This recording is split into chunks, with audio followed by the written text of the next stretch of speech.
Mga ka-chicks, another day, another chicks. Ngayon palang gumanda, ganda ang panahon. Yan, mga inaayos natin dito. Problema, isang linggong umuulan, so napakahirap.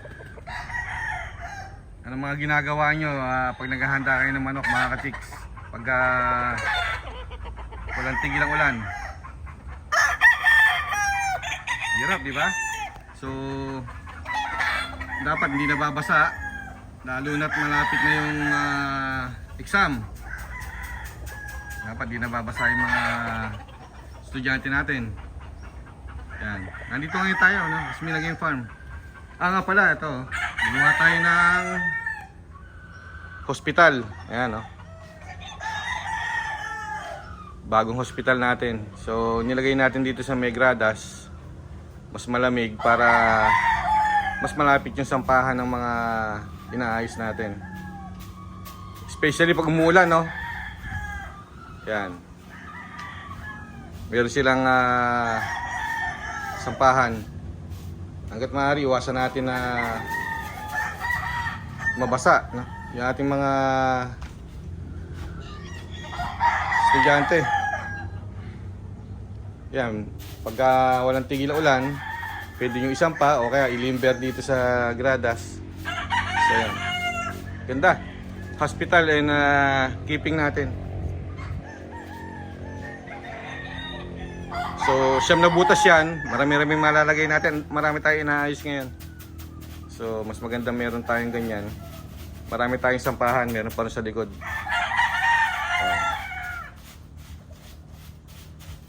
Saka importante yan, no? Kasi especially mga stags, kailangan nating sanayin, no?